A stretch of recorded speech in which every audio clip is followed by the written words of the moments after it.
جزیرے کا نام سنتے ہی ذہن میں کسی انتہائی خوبصورت سیاحتی مقام کا تصور ابھرتا ہے، لیکن سبھی جزیرے ایک جیسے نہیں ہوتے۔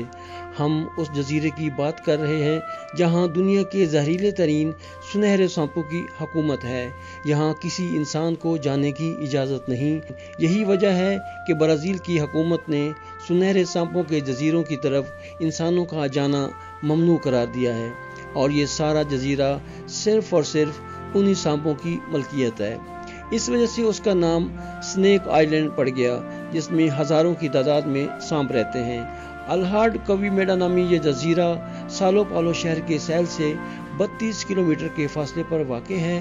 یہ سانپ دنیا میں صرف اسی جزیرے پر پائے جاتے ہیں اور اپنی چمکدار سنہرے رنگ کی وجہ سے بے پناہ دلکش نظر آتے ہیں۔ ان کے حسن سے مسحور ہو کر ماضی میں کچھ شکاریوں نے جزیرے پر جا کر سنہرا سانپ پکڑنے کی کوشش بھی کی، لیکن دردناک انجام سے دوچار ہوئے۔ اس جزیرے میں پائے جانے والے سانپ اس قدر نایاب ہیں کہ بلیک مارکیٹ میں ایک سانپ کی قیمت $30,000 کے لگ بھگ ہے۔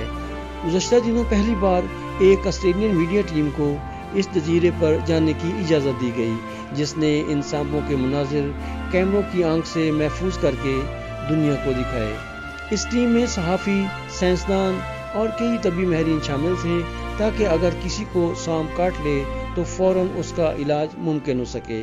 سنیک آئی لینڈ پر سانپوں کی متعدد اقسام پائی جاتی ہیں، تاہم گولڈن لینس ہیڈ وائپر ایسی زہریلی قسم ہے کہ اس کے زہر سے گوشت ہی پگھل جاتا ہے۔ اس قسم کے سانپوں کی رنگت سونے جیسی چمکدار ہوتی ہے۔ یہ سانپ جزیرے پر موجود درختوں پر رہنے والے پرندوں کو اپنی خوراک بناتے ہیں۔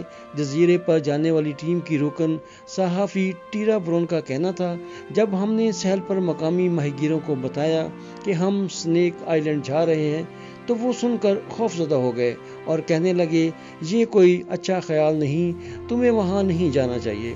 ٹیرا برون کے مطابق مقامی ماہی گیروں نے جزیرے کے متعلق بتایا کہ کس طرح بحری قزاقوں کے پورے خاندان اس جزیرے پر مارے گئے۔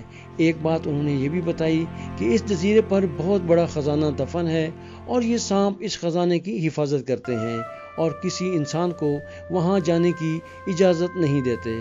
ماہرین کا کہنا ہے کہ 11,000 سال قبل جب سمندر کی سطح بلند ہوئی اور یہ جزیرہ باقی زمین سے کٹ گیا، اس کے بعد اس جزیرے پر رہ جانے والے سانپوں کا ارتقاء مختلف انداز میں ہوا۔